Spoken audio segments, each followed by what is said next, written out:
Hello friends, welcome to the study with Mayank. मैं हूं आपका मयंक और आज ला रहा हूं मैं आपके लिए भारत की राज्य व्यवस्था से चैप्टर नंबर 37। देखिए यहाँ पर आज हम जो हैं कुछ राज्यों के लिए विशेष प्रावधान के बारे में जानेंगे। हम जानेंगे वर्तमान में कितने राज्यों के लिए कुछ विशेष प्रावधान दिए गए हैं और प्रावधान क्यों दिए गए हैं ये भी हम जानेंगे। ठीक है, तो चलिए स्टार्ट करते हैं आज का वीडियो। देखते हैं हमें क्या क्या नोट डाउन करना है यहाँ पर और क्या क्या डिस्कस करना है। जैसा कि आप सभी को पता है कि आपका संविधान का भाग 21, ठीक है, भाग 21 में आर्टिकल 371 से लेकर 371 झा तक यहाँ पर जो है राज्यों के लिए संबंध में विशेष प्रावधान किए गए हैं।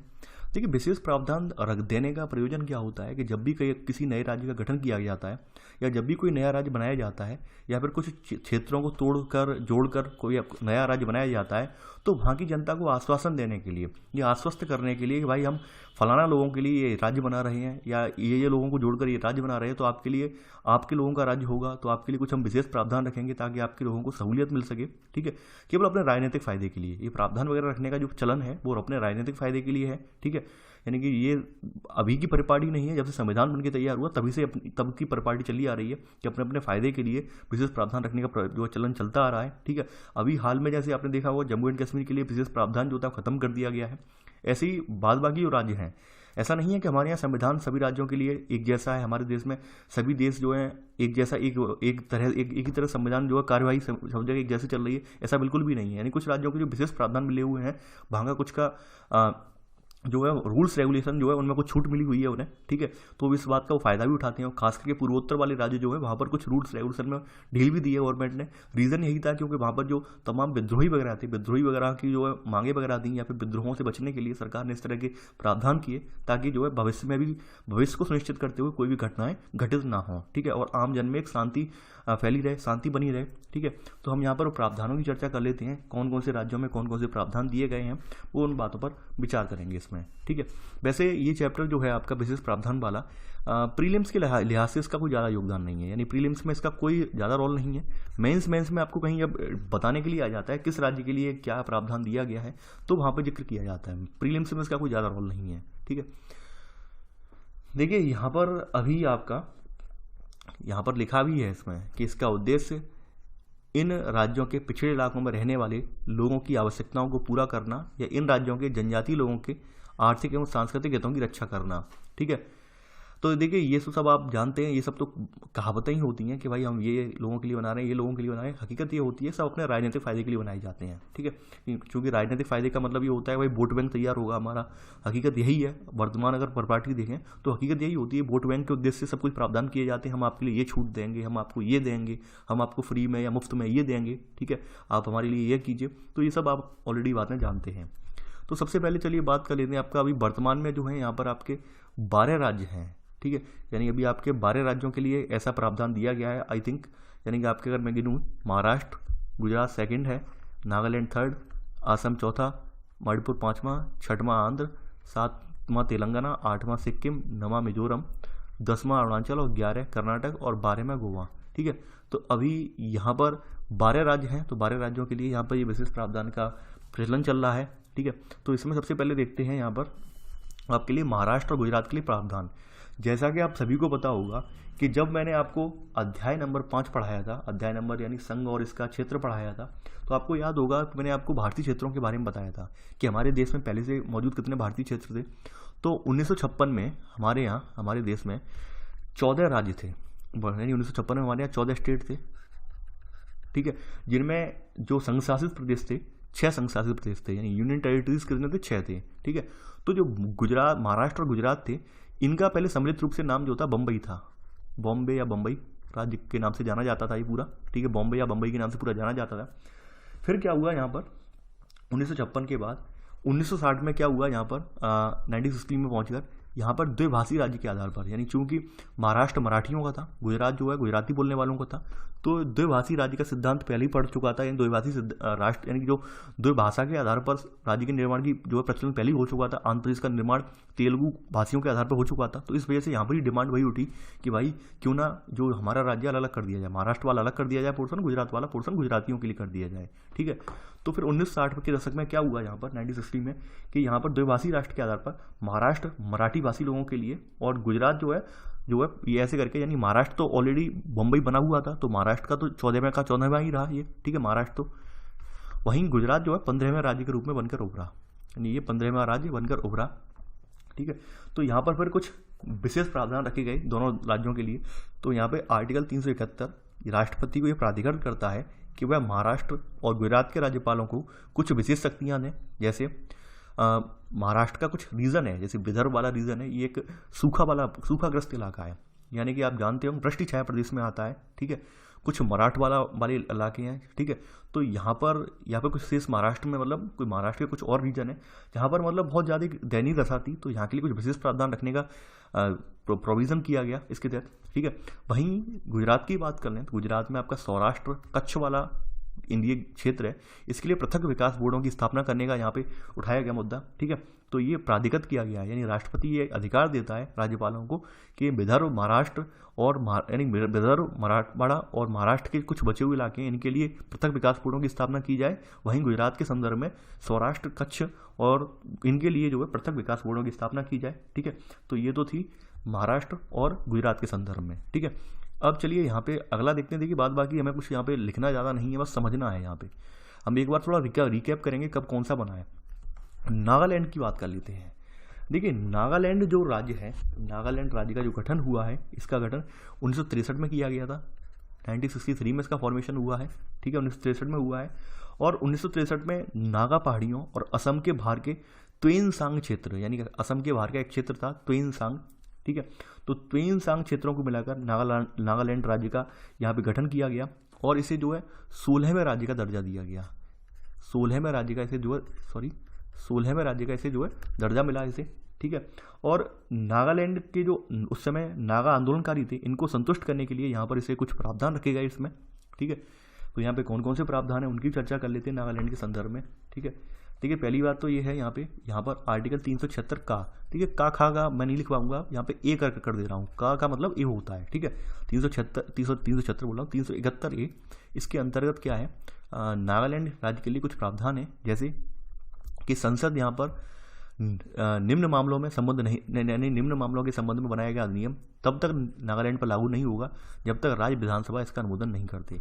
यानी कि कहने का मतलब क्या है कि संसद के द्वारा हुआ कोई कानून जो है तब तक प्रभावी नहीं होगा कुछ क्षेत्रों के लिए जब तक जो नागालैंड की विधानसभा है इसका अनुमोदन नहीं कर दे, यानी नागालैंड की विधानसभा से इस प्रस्ताव को मंजूरी न देते। जैसे नागाओं से जुड़े हुए रीति रिवाज हैं, ठीक है, सिविल और दंडिक न्याय प्रक्रिया है, जो मतलब नागा रीति रिवाज चले आ रहे हैं, नागाओं के कानून चले आ रहे हैं, उनके अनुसार अगर नहीं है, उनके प्रचलन से हटके है तो वो बिल्कुल अमान्य घोषित कर देंगे, ठीक है। यानी कि नागाओं से जुड़ी हुई जो भी समस्याएं, एक लाइन में अगर कहा जाए तो नागाओं से जुड़ी हुई जो भी समस्या है उनसे रिलेटेड कोई भी कानून जो संसद अगर बनाती है, ठीक है, नागाओं से रिलेटेड कोई भी समस्या, तो वो तब तक पारित नहीं माना जाएगा जब तक वहाँ की राज्य की विधानसभा इसका अनुमोदन ना कर दे। एक शब्द में ये, यानी पूरा ये लिखने की जरूरत नहीं है, बस इतना ही समझ लीजिए कि संसद नागाओं के मामलों में, यानी नागाओं के मामले में ऐसे लिख लेना कि संबंध में बनाएगा कोई भी अधिनियम तब तक नागालैंड पर लागू नहीं होगा जब तक राज्य विधानसभा इसका अनुमोदन ना कर दे, ठीक है, चाहे नागाओं की भूमि और संपत्ति से संबंधित हो या कोई भी हो, ठीक है, इससे संबंधित। तो आपका पहला पॉइंट तो ये बोलता है, ठीक है। अब देखिए यहाँ पर दूसरी बात यह है कि नागालैंड जब तक स्थानीय नागाओं द्वारा किए गए उपद्रव समाप्त नहीं हो जाते तब तक राज्य में कानून एवं व्यवस्था बनाए रखने का विशेष दायित्व राज्यपाल पर है। यानी राज्यपाल इस बात के लिए आश्वस्त जब तक नहीं हो जाता कि भाई नागालैंड हमारा सुरक्षित है, नागालैंड में कोई विद्रोह नहीं हो रहा है, कोई आंतरिक घटनाएं घटित नहीं हो रही हैं, तब तक नागालैंड जो है इसका प्रशासन, ये बात कौन सुनिश्चित करेगा, राज्यपाल करेगा। और राज्यपाल को कहीं ये लगता है कि भाई नागालैंड अभी भी अस्त व्यस्त है, यहाँ पर जवाब जगह विद्रोह घटनाएं जो वारदातें हो रही हैं, तो ये इसका भी प्रशासन है, इसी कानून व्यवस्था का दायित्व जो है वो राज्यपाल पर रहेगा, ठीक है। यानी यहाँ के मुख्यमंत्री पर नहीं रहेगा, किस पर रहेगा, राज्यपाल पर रहेगा। तो ये सेकंड वाला पॉइंट यहाँ पे नोट कर लेना। अब यहाँ पर देखिए आगे बढ़ते हैं। देखिए यहाँ पर राज्यपाल को कुछ शक्तियाँ यहाँ पर विशेष दे दी गई हैं। जैसे यहाँ पर ये कहा गया है यहाँ पे कि राज्यपाल का यह दायित्व है कि वह केंद्र सरकार द्वारा राज्य के विकास हेतु विशेष कार्य हेतु धन का उचित आवंटन एवं व्यवस्था सुनिश्चित करे, ठीक है। तो ये सब तो आप जानते ही ऑलरेडी, ये लिखवाऊंगा नहीं, ये छोड़िए, आगे बढ़ते हैं इसमें थोड़ा सा। अब देखिए यहाँ पर कुछ और नियम दिए गए हैं नागाओं के संबंध में। जैसे मैंने बताया था त्वेनसांग क्षेत्र जो था, त्वेनसांग जिला बाद में बना दिया गया, तो इसको लेकर कुछ विशेष प्रावधान है, ठीक है। ये नागालैंड के निर्माण से 10 वर्ष की अवधि आगे भी राज्यपाल के विवेकानुसार इस क्षेत्रीय परिषद के गठन हेतु के समय त्वेनसांग जिले के बारे में यहाँ कुछ प्रावधान रखे गए हैं। त्वेनसांग जिला जो है जिसको मिलाकर जो है नागालैंड राज्य को बनाया गया था, ठीक है। असम के कुछ क्षेत्र थे, नागा पहाड़ियाँ थी और त्वेनसांग राज्य का क्षेत्र था इसमें, जिसको मिलाकर इसका गठन हुआ था, ठीक है। सबसे बड़ी बात है त्वेनसांग जिला जो है इसका जो संचालन होगा, ठीक है, वो राज्यपाल के सीधे अधीन होगा, राज्यपाल की देखरेख में होगा, ना कि मुख्यमंत्री की। पहली बात तो जान लीजिए, ठीक है। क्योंकि त्वेनसांग में जो सबसे ज़्यादा नागालैंड आबादी है, इस वजह से यहाँ पर कुछ विशेष प्रावधान रखा गया है। तो त्वेनसांग जिले का शासन जो है संचालन राज्यपाल के द्वारा होगा। दूसरी बात यह है कि यहाँ पर राज्यपाल जो है केंद्र से राज्य के विकास के लिए प्राप्त विधि से त्वेनसांग जिले और शेष नागालैंड के विकास हेतु उचित धन का आवंटन सुनिश्चित करेगा। क्योंकि पहले ही मैंने कहा गया था नागालैंड राज्य का ये गठन ही इसलिए किया गया था कि नागाओं की समस्याएं हैं, नागाओं से जुड़े हुए मुद्दे हैं, उनको सुना जाए, समझा जाए, ठीक है, और उनके लिए विशेष प्रावधान रखे जाएं। तो चूंकि ये क्षेत्र जो है नागा बाहुल्य है, तो इस वजह से ये यहाँ पर प्रावधान रखा गया है कि भाई राज्यपाल यहाँ पर राज्य के विकास के अलग, यानी राज्य के विकास के अतिरिक्त त्वेनसांग जिले हैं और नागालैंड के शेष क्षेत्र हैं, ठीक है, जो नागाओं से जुड़े हुए हैं, उनको उनके लिए धन का उचित आवंटन करे वो, ठीक है। अब यहाँ पर नागालैंड जो है, यानी कि ये इंपॉर्टेंट है लाइन, ये वाला थर्ड पॉइंट, कि नागालैंड विधानसभा द्वारा बनाया हुआ कोई भी अधिनियम त्वेनसांग जिले पर तब तक लागू नहीं होगा जब तक इस जिले की क्षेत्रीय परिषद राज्यपाल को इस बारे में अनुशंसा न करे। देखिए इस नागालैंड का जो त्वेनसांग जिला है, इसके लिए विशेष क्षेत्रीय परिषद के गठन का अधिकार दिया गया है राज्यपाल को, ठीक है। तो ये यहाँ पर नागालैंड विधानसभा कोई भी कानून बनाएगी वो तब तक एप्लीकेबल यहाँ पर नहीं होगा जब तक यहाँ की क्षेत्रीय परिषद, यानी नागालैंड के त्वेनसांग जिले की क्षेत्रीय परिषद इस बात की अनुशंसा न कर दे, तभी राज्यपाल की अनुमति से जो है ये यहाँ पर लागू हो पाएगा। आगे बढ़ते हैं, यहाँ पर कुछ और प्रोविजंस है। देखिए यहाँ पर अगर राज्य मंत्रिपरिषद की बात करें तो त्वेनसांग जिला जो है यहाँ के लिए एक मंत्री होगा, ठीक है, और वह नागालैंड विधानसभा में त्वेनसांग जिले का प्रतिनिधित्व करने वाले विधायकों में से ही चुना जाएगा, यानी इसके लिए एक अलग मंत्री का भी प्रावधान रखा गया है त्वेनसांग जिले के लिए, ठीक है। चलिए आगे बढ़ते हैं। तो ये तो आपका आर्टिकल 371A के तहत आपने नागालैंड पढ़ लिया। अब देखिए असम और मणिपुर के बारे में जान लेते हैं।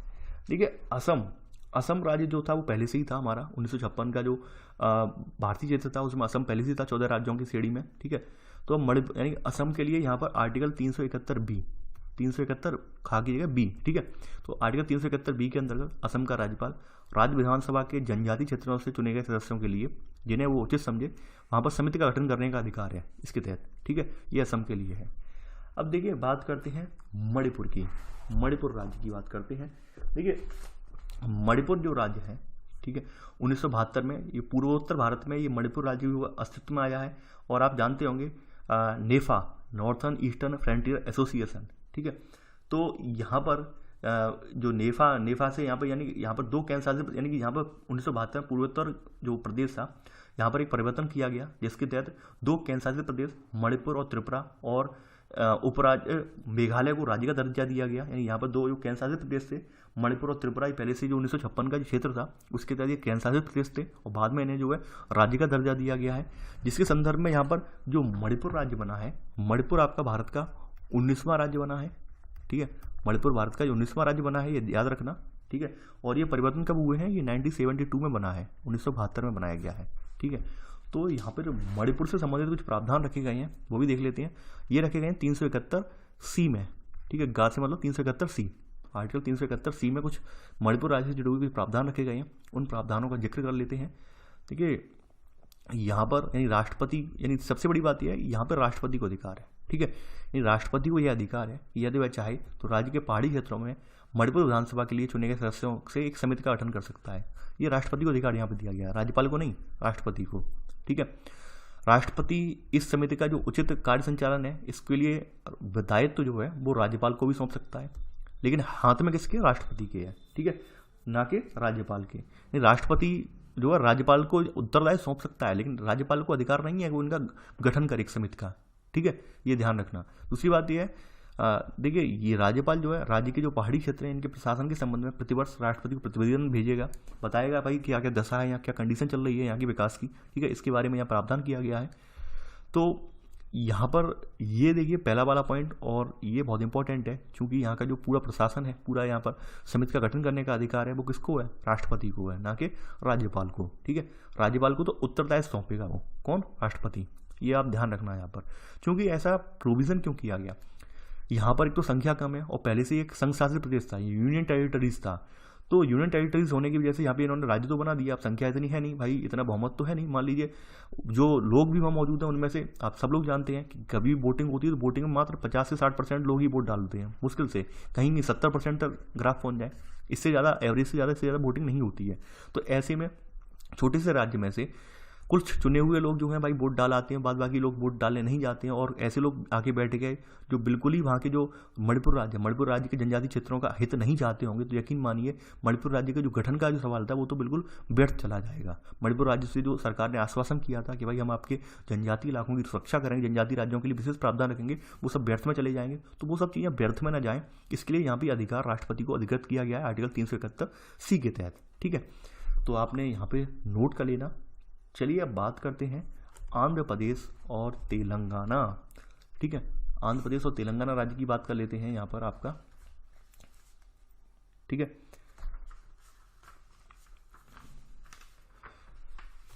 तो तेलंगाना के बारे में आप ऑलरेडी सब जानते हैं। वर्तमान में तेलंगाना की स्थिति के बारे में जानते हैं, तेलंगाना कैसे बना, क्या क्या प्रोविजंस यहाँ रखे गए तेलंगाना के बारे में। ठीक है, देखिए तेलंगाना जो राज्य था ये 2014 में बना है, आपको पता होगा, सन 2014 में। ठीक है, और ये 29वां राज्य था, ये भारत का 29वां राज्य बनने का इसे गौरव प्राप्त हुआ। ठीक है, और आप ये भी जानते हैं जो आंध्र प्रदेश है, आंध्र प्रदेश राज्य का जो गठन हुआ है, आपको पता होगा आंध्र प्रदेश राज्य का गठन तेलुगु भाषी राज्य के आधार पर हुआ है। ठीक है, ये तेलुगु भाषी राज्य के आधार पर 1953 में इसका गठन किया, यानी इसको अलग किया गया था। किससे? इसको तमिलनाडु से अलग करके बनाया गया था आंध्र प्रदेश को। ये बात आप ऑलरेडी जानते हैं, सब लोग पढ़ भी चुके हैं। चलिए बात करते हैं यहाँ पर इस यानी कि इस प्रावधान की यहाँ पर देखते हैं इसमें आंध्र प्रदेश के लिए क्या क्या प्रावधान रखे गए हैं। देखिए 371 डी और 371 ई। डी में जो है आंध्र के लिए है, आंध्र प्रदेश के लिए, और ई में जो है तेलंगाना के लिए है। तो ये कुछ प्रावधान दिए गए हैं, जैसे अनुच्छेद 371 डी और 371 ई में आंध्र प्रदेश के संबंध में विशेष प्रकार के प्रावधान किए गए हैं। और 2014 में यहाँ पर क्या था कि आंध्र प्रदेश पुनर्गठन अधिनियम 2014 के द्वारा जो अनुच्छेद 371 घ है इसको विस्तृत करके, यानी 371 डी को विस्तार करके इन्होंने तेलंगाना राज्य की स्थापना की। ये बहुत इंपॉर्टेंट बात है, यानी ये पूछा जाता है तेलंगाना राज्य की स्थापना किस प्रकार से की गई। ये की गई है आंध्र प्रदेश पुनर्गठन अधिनियम सन 2014 के द्वारा। आर्टिकल इनका 371 डी था जो आंध्र प्रदेश के संदर्भ में, उसमें थोड़ा इन्होंने विस्तार किया। ठीक है, और विस्तार करके इन्होंने तेलंगाना राज्य की स्थापना की। ठीक है, अब यहाँ पर जो आर्टिकल 371 डी है आंध्र प्रदेश के संदर्भ में, तो ये राष्ट्रपति को ये अधिकृत करता है, अधिकार देता है कि वह राज्य के विभिन्न क्षेत्रों में निवास करने वाले लोगों के लिए शिक्षा और रोजगार के अवसरों के समान अवसर उपलब्ध कराने के लिए उचित व्यवस्था ये कर सकता है। किसे दिया गया है? राष्ट्रपति को दिया गया है। ठीक है, दूसरी बात ये यहाँ पर देखिए विशेष आरक्षण वगैरह आप सब जानते हैं कि ये भी अधिकार संविधान में निहित है कि कुछ राज्यों के लिए विशेष आरक्षण की व्यवस्था वगैरह हो। ये बात आप ऑलरेडी जानते हैं। ठीक है, तो यहाँ पर लिखने की जरूरत नहीं, किसी शैक्षिक संस्थान वगैरह में या विशेष आरक्षण वाला तो प्रोविजन आप जानते ही होंगे। ठीक है, अब यहाँ पर राष्ट्रपति को एक अधिकार और दिया गया आंध्र प्रदेश संदर्भ में कि राष्ट्रपति राज्य में सिविल सेवा के पदों पर कार्यरत अधिकारियों की शिकायतों एवं विवादों के निपटान हेतु विशेष प्रशासनिक अधिकरण की स्थापना कर सकता है। यानी इस क्षेत्र से जुड़ी हुई कोई समस्याएं हैं या फिर कुछ विवाद वगैरह हैं या फिर जो सिविल सर्वेंट्स से रिलेटेड कोई समस्याएं हैं, उनके विवाद हैं, तो उनको निपटाने के लिए, उनकी शिकायतों विवादों को निपटाने के लिए प्रशासनिक अधिकरण की यहाँ की स्थापना का प्रावधान यहाँ पर किया गया है। ऐसा जो है हर राज्य में नहीं है। सिविल, देखिए सबसे बड़ी इंपॉर्टेंट बात है, सिविल सर्विसेज वालों की भी समस्याएं होती हैं। ऐसा नहीं है कि सिविल सर्वेंट्स की समस्या नहीं होती, उनकी भी समस्याएं अपनी होती हैं। उन्हें भी जो है काफ़ी दबाव में काम करना पड़ता है। ये बात आप जानते हैं या किसी से छुपी नहीं है। ठीक है, तो यहाँ पर ऐसा प्रावधान रखा गया है। चलिए आगे बढ़ते हैं सबसे एंड में। अब आते हैं आर्टिकल 371 ई। ठीक है, देखिए 371 ई जो है, डी और ई दोनों ही आंध्र प्रदेश के लिए हैं, आंध्र प्रदेश तेलंगाना दोनों के लिए हैं। ठीक है, तो ई जो है यहाँ पर, ई संसद को ये अधिकार देता है कि आंध्र प्रदेश राज्य में केंद्रीय विश्वविद्यालय की जो है स्थापना करने का अधिकार देता है। यानी 371 ई जो है ये संसद को यहाँ पर अधिकार ये दे रहा है कि आंध्र प्रदेश राज्य में कोई केंद्रीय विश्वविद्यालय यानी सेंट्रल यूनिवर्सिटी की स्थापना की जाए। ठीक है, तो इसका अधिकार किसे दिया गया है? संसद को दिया गया है, ना कि राज्य विधानसभा को। ठीक है, तो आप ये लिख लेना ये वाला। चलिए आगे बढ़ते हैं यहाँ पर। अब बात कर लेते हैं यहाँ पर सिक्किम के लिए विशेष प्रावधान। देखिए थोड़ा सिक्किम का इतिहास, यहाँ पर सिक्किम के इतिहास पर भी जो है थोड़ा प्रकाश डाल लेते हैं। देखिए 1947 तक 1947 जब हमारा देश आज़ाद हुआ था उस समय तक क्या था, यहाँ पर सिक्किम भारत का एक शाही राज्य था और यहाँ पर एक वंश था, यानी कि इसका नाम था चोग्याल।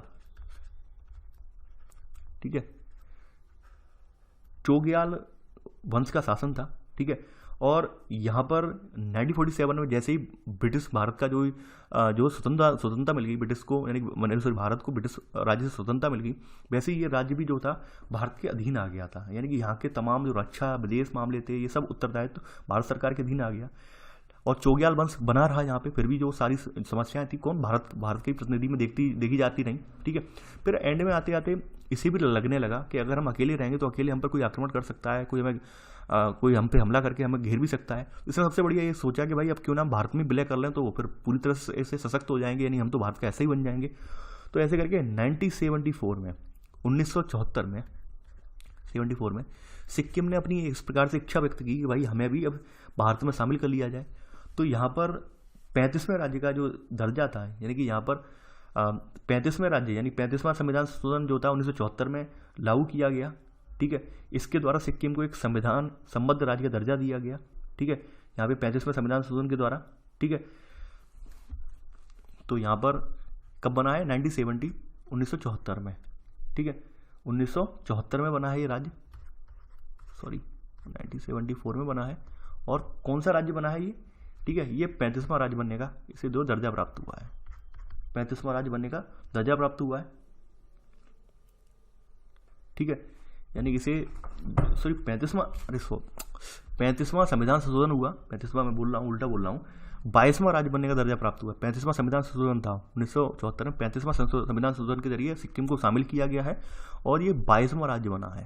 देखिए मैं कन्फ्यूज कभी कभी मैं भी हो जाता हूँ, क्योंकि बर्डन इतना ज़्यादा है तो कभी कभी याद नहीं रहता। वही मैं सोच रहा हूँ 35 तो राज्य ही नहीं है हमारे यहाँ, इन सब टोटल मिलाकर तो 35 हैं, लेकिन अकेला 35 राज्य कहाँ से हो जाएंगे। तो यहाँ 22वां राज्य बनने का इस दर्जा मिला था। ठीक है, फिर बाद में यहाँ पर 36वां संविधान संशोधन इसके लिए किया गया। ठीक है, जिसके तहत यहाँ पे इसे पूर्ण राज्य का दर्जा दे दिया गया। पहले पूर्ण राज्य का दर्जा नहीं मिला था, 35वां संविधान संशोधन के तहत इसे शामिल तो कर लिया गया था भारतीय क्षेत्र में, लेकिन इसे पूर्ण राज्य का दर्जा नहीं प्राप्त हुआ था। लेकिन 36वें संविधान संशोधन 1975 के जरिए इसे जो है पूर्ण राज्य का दर्जा दिया गया, पूरे राज्य का दर्जा दिया गया है। ठीक है, ये ध्यान रखना है यहाँ पे, तो ये पहला पॉइंट लिख लेना, 35वें के तहत इसे शामिल किया गया है। ठीक है, तो बाद में यहाँ पर 371, देखिए हमने डी ई तक जान लिए थे, हमने 371 ई तक देख लिए थे, अब ये एफ आएगा। ठीक है, 371 एफ जोड़ा गया। देखिए कभी कभी क्या होता है, हिंदी वाले जो वर्ड्स हैं वो स्टूडेंट भूल जाते हैं, इसलिए मैं साथ के साथ यहाँ पे अंग्रेजी में जो अंग्रेजी वाले अल्फ़ाबेट हैं वो मैं साथ के साथ लिखवा दे जा रहा हूँ, ताकि आप भूलें ना। ठीक है, मुझे तो याद रहेंगे, इच्छा अच्छा जा, ये मुझे तो याद रहेंगे, लेकिन नए अभ्यर्थी जो है वो भूल जाते हैं, सर ये क्या आ गया, ये क्या है, कि वहाँ पर ये एफ लिखा है, कहीं ये लिखा है। तो मैं सबसे बढ़िया यही है कि इंग्लिश वर्ड वाला जो इंग्लिश अल्फ़ाबेट्स हैं वही लिखते जा रहा हूँ मैं। ठीक है, तो 371 एफ जोड़ा गया। तो यहाँ पर देखिए आपको पता होगा किसी राज्य की विधानसभा के गठन के लिए अधिकतम सदस्यों की संख्या जो है 500 है और न्यूनतम 60, यानी इससे ज़्यादा नहीं होगी और इससे कम नहीं होगी। लेकिन अपवाद स्वरूप आपको पता होगा कि हमारे यहाँ अरुणाचल है, सिक्किम है, गोवा है और भी राज्य हैं, छोटे छोटे राज्य हैं, वहाँ पर सदस्यों की संख्या जो है कम है, विधानसभा की सदस्यों की संख्या कम है। ठीक है, अपवाद स्वरूप। जबकि हमारा जो विधानसभा का नियम ये कहता है कि भाई यहाँ पर किसी भी विधानसभा में 500 से ज़्यादा कैंडिडेट नहीं होंगे और 60 से कम कैंडिडेट नहीं होंगे। जैसा कि मैंने राज्य विधानमंडल वाला चैप्टर पढ़ाया था, वहाँ पर आपको बताया भी था। तो सिक्किम विधानसभा में यहाँ पर 30 कैंडिडेट हैं, अभी 30 सदस्यों से बनी हुई विधानसभा है सिक्किम की। ठीक है, दूसरी बात ये है लोकसभा के मामले में अगर देखा जाए तो लोकसभा में सिक्किम को 1 सीट दी जाएगी और पूरे सिक्किम को एक संसदीय क्षेत्र माना जाएगा, क्योंकि ज़्यादा बड़ा नहीं है। ठीक है, इसलिए पूरे को एक क्षेत्र माना जाएगा। आगे बढ़ते हैं। अब देखिए यही इसी संबंध में प्रावधान ये हुआ था, ये वाला तो ये आपने देख लिया यहाँ पर। ठीक है, चूंकि यहाँ पर राज्य छोटा था और यहाँ पे पूर्ण राज्य बनाया गया। पूर्ण राज्य बनाने के बाद सबसे बड़ी समस्या वही थी कि भाई 500, यहाँ तो 500 तो होने वाले सवाल तो है नहीं, और छोटा राज्य 60 से कम कैंडिडेट रखे जाएंगे, तो यहाँ 371 एफ के तहत ये सब किया गया। ठीक है, अब यहाँ पे एक इम्पॉर्टेंट बात ये है, राष्ट्रपति को ये अधिकार है, यानी राष्ट्रपति चाहे तो ये भारतीय संघ के लिए राज्यों के लिए बनाए गए किसी नियम को सिक्किम के विशेष संदर्भ में विस्तारित, ठीक, प्रतिषेध या संशोधन के द्वारा कर सकते हैं। ठीक है, यानी राष्ट्रपति को अधिकार, अंतिम अधिकार यहाँ पर राष्ट्रपति को है, तो ये लिख लेना आप। ठीक है, कि राष्ट्रपति यदि चाहे तो वे भारतीय संघ के राज्यों के लिए बनाए गए किसी नियम को सिक्किम के विशेष संदर्भ में, सिक्किम के संदर्भ में विस्तारित कर सकते हैं। ठीक है, अब चलिए बात करते हैं आपका, यानी कि हमने एफ तक देख लिया 371 एफ, ठीक है। देखिए एफ तक देख लिया हमने।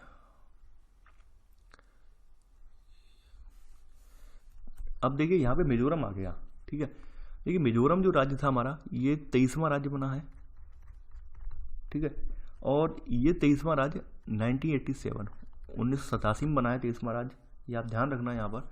और यहाँ पर आर्टिकल 371 छा, ठीक है, यानी कि हमने कहाँ तक देख लिया था, देखिए मैं कभी कभी भूल भी गया हूँ कहाँ तक गया था। यहाँ पर एफ हो गया, यहाँ पर जी आ जाएगा ये, ठीक है, 371 जी। तो ये मिजोरम के संदर्भ में है। तो यहाँ पर भी वही है जैसा कि नागालैंड के बारे में भी था कि संसद के द्वारा कोई भी बनाया हुआ नियम जो है मिजोरम राज्य में तब तक लागू नहीं होगा जब तक राज्य की विधानसभा ऐसा करने का निर्णय ना करे, ठीक है। यानी कि यहाँ पर संसद कोई अपना नियम नहीं बना सकती है। संसद अगर बना भी देगी तो राज्य अगर इसका राज्य विधानसभा इसका अनुमोदन नहीं करेगी तब तक यहाँ पर कोई एप्लीकेबल नहीं माना जाएगा। यानी नागालैंड का और यहाँ का प्रावधान सेम है, ठीक है।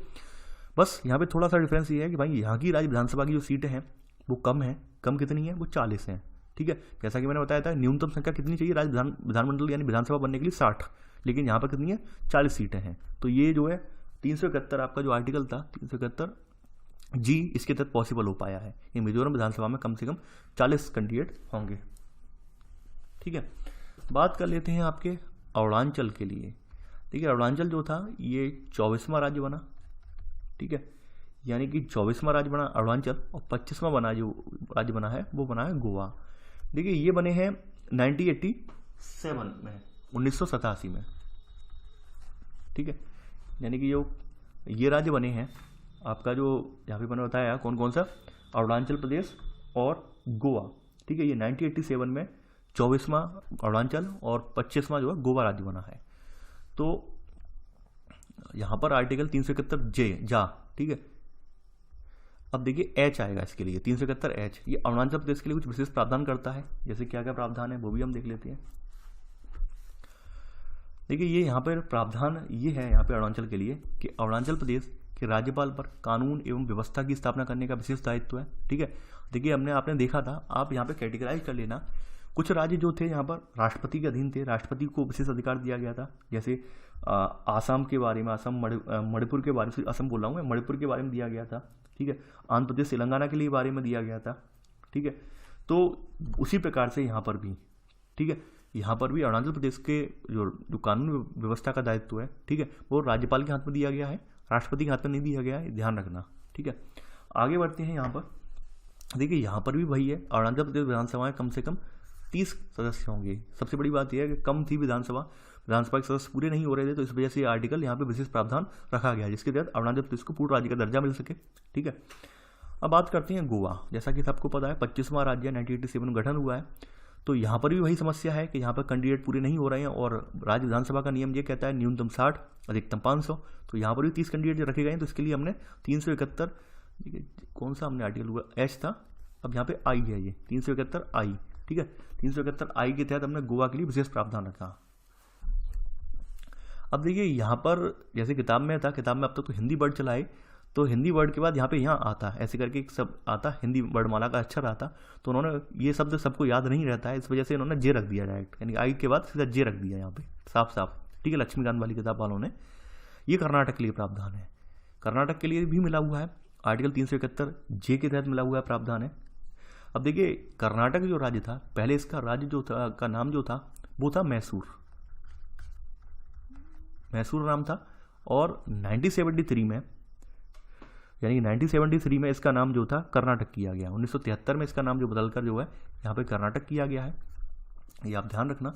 तो यहाँ पर 371 जे के तहत राष्ट्रपति को कुछ यहाँ पे अधिकार दिया गया है। इसके संदर्भ में क्या अधिकार दिया गया है कि पहली बात जो है हैदराबाद कर्नाटक क्षेत्र के लिए अलग अलग विकास बोर्डों की स्थापना की जाए। क्योंकि रियासत रहे थे ये क्षेत्र, तो रियासत के हिसाब से ये भी देखा जाता है भाई वहाँ पर रहने वाले थोड़ा बहुत राजा वगैरह हैं, उनका सम्मान थोड़ा बना रहे, इसके लिए कुछ विशेष प्रावधान रखे गए। यानी अलग अलग पृथक विकास बोर्डों की स्थापना का प्रावधान रखा गया। और इनका संचालन जो था, ठीक है, संचालन के संबंध से संबंधित प्रतिवेदन हर वर्ष राज्य विधानसभा के संबंध में समक्ष रखा जाएगा। यानी इनके संचालन से संबंधित कोई प्रतिवेदन जो होगा वो हर वर्ष कौन संचालन करेगा इसका प्रतिवेदन कहाँ रखा जाएगा, वो रखा जाएगा राज्य विधानसभा के समक्ष। अधिकार किसे दिया गया है, ठीक है, यानी ये दिया गया है राष्ट्रपति को, ठीक है, नहीं राष्ट्रपति को दिया गया है और राष्ट्रपति इसके तहत राज्यपाल को अधिकृत कर सकता है, अधिकार यानी कि दायित्व सौंप सकता है, ठीक है। अब दूसरी बात यहाँ निकल के आती है, देखिए यहाँ पर कुछ क्षेत्रीय लोग थे, क्षेत्र के लोगों के लिए राज्य सरकार के पदों में आरक्षण का प्रावधान भी इसके तहत दिया गया। यहाँ पर आगे बढ़ते हैं। यहाँ पर देखिए इसी के साथ आपका एक चैप्टर जो है ये पूरा हो जाता है, इसमें अब कुछ ज़्यादा नहीं है, यही है ABCD करके, यही सब प्रावधान है। देखिए एक बार यहाँ पर मेरा कहने का अर्थ ये था कि आपने जो राज्यों का पुनर्गठन हुआ था उस चैप्टर को प्रीलिम्स से पहले पढ़ लेना, वो आपके लिए इंपॉर्टेंट है, उसमें से आते हैं क्वेश्चन। ये ज़्यादा इंपॉर्टेंट नहीं है इतना, बस हमें ये पता होना चाहिए क्या क्या प्रावधान दिए गए, कब कब। देखिए पूरा सही से कहा जाए तो ये चैप्टर उसी से संबद्ध है, चैप्टर नंबर 5 से ही संबद्ध चैप्टर है ये, यहाँ पे अलग से रख दिया गया है। रखने का रीज़न ये था चूँकि हम लोग पिछली वाली किताब जो थी हमारी लक्ष्मीकांत वाली, 5वां एडिशन था, वहाँ पे हमें जम्मू एंड कश्मीर के बारे में अलग से चैप्टर दिया गया था, क्योंकि जम्मू एंड कश्मीर के बारे में अलग से हमें पढ़ना पड़ता था। जब हम जम्मू एंड कश्मीर के बारे में अलग से पढ़ते थे तो ऑब्वियसली बात है आपके मन में ये निकल के आता होगा कि शायद जम्मू कश्मीर के अलावा कुछ और राज्य वैसे भी होंगे जिनके लिए प्रावधान मिला हो, तो उस वजह से ये चैप्टर भी रखा गया था यहाँ पे, ठीक है। अब चूंकि वो वाला चैप्टर को यहाँ फिनिश कर दिया गया, जम्मू कश्मीर के लिए खत्म ही कर दिया गया प्रावधान, तो वो रखने का सवाल ही नहीं है यहाँ पे, ठीक है। तो जब वो रखने का सवाल ही नहीं है तो इस वजह से चैप्टर ये चला आ रहा है ये वाला, और शायद अगर एक आध साल बाद ये भी खत्म हो जाए। देखिए ये प्रावधान वगैरह वाला जो नियम है, प्रावधान वगैरह वाला सिस्टम है, ये कहीं ना कहीं हमारी भारतीय जो संविधान है इसकी एक रूपता पर प्रश्न चिन्ह उठाता है। एक रूपता प्रश्न चिन्ह उठाने का सवाल ये है, फिर सभी राज्य ये कहते हैं भाई हमारे लिए कुछ विशेष प्रावधान करो, हमें कुछ अलग अतिरिक्त फंडिंग करो, ये करो वो करो, और ऐसे करके अनियमितता व्याप्त होती है। हमने अक्सर देखा हुआ, आपने टीवी वगैरह में देखा होगा कि फलाने मुख्यमंत्री इस बात के लिए धरना दे रहे हैं, इस बात के रूठे हुए हैं कि भाई उन्हें विशेष वो नहीं मिला, प्रोविजंस केंद्र ने विशेष उन्हें लाभ नहीं दिया, ये नहीं दिया, उनका जो राज्य था उसके लिए विशेष प्रावधान नहीं बनाए गए। तो अक्सर ये हमेशा विवाद का विषय बना रहता है, ठीक है। जैसे अभी हाल के दिनों में आंध्र प्रदेश के संदर्भ में देखा गया था, आंध्र प्रदेश की डिमांड थी उसे अतिरिक्त दिया जाए कुछ, ठीक है। तो ये चीज़ें जो प्रावधान बनाए गए हैं वो कहीं ना कहीं इनके सरदर्द भी बन गए हैं, यानी ऐसा नहीं है कि संसद का सरदर्द नहीं बने हो, संसद का सरदर्द भी बने हुए हैं प्रावधान, क्योंकि अब हर कोई आदमी ये चाहता है भाई हमें अतिरिक्त कुछ लाभ मिले, केंद्र सरकार अतिरिक्त पैसा भेजे, यानी कि जहाँ पर अतिरिक्त जनजातीय इलाके वगैरह होते हैं इन सब के लिए अलग से पैसा आवंटित होता है, यानी कि राज्य के लिए पैसा आवंटित होने के अलावा कुछ जो विशेष क्षेत्र होते हैं उनके लिए अलग से पैसा आवंटित होता है। तो आप सब लोग जानते हैं यार कि भाई ये जो चीज़ें हैं, ये सब जो पैसा वगैरह अतिरिक्त आवंटित होता है, लगाया तो कहीं जाता नहीं है पूरा, आधा क्या 1/4 भी नहीं लगाते हैं ढंग से, बाद बाकी सब जो विधायक मंत्री ये सब पूरा खत्म हजम कर जाते हैं। तो इस वजह से वो उनका एक जो मतलब लालच चिपका हुआ है कि भाई कहीं ना कहीं पैसा आएगा, हमें विशेष राज्य के प्रावधान मिलते ही तो उस पैसे का कुछ ना कुछ कर तो हम करेंगे, कुछ ना कुछ से मतलब राज्य के लिए लगता नहीं है, सबके जेबों में जाता है, तो इस वजह से वो हल्ला मचाते रहते हैं। वो हकीकत यही है, ठीक है। तो आई होप आप लोगों को चैप्टर ये पसंद आया होगा। तो देखिए इस वीडियो को आप लोग लाइक शेयर करना बिल्कुल भी ना भूलें, और देखिए आपको जो ज्योग्राफी वाला चैप्टर है वो आपको संभवतः कल मिल जाएगा, ज्योग्राफी वाला। उसके बाद हम ज्योग्राफी क्लास 10th पर ब्रेक लगा रहे हैं, फिर हमारी UPSC से रिलेटेड जो टेस्ट सीरीज है, यानी प्रीवियस ईयर के क्वेश्चन पेपर की टेस्ट सीरीज है, वो हमारी शुरू होने वाली है, ठीक है, और वो मैं शुरू करूँगा बिल्कुल। तो चलिए आज के लिए बस नहीं, थैंक्स फॉर वॉचिंग, जय हिंद।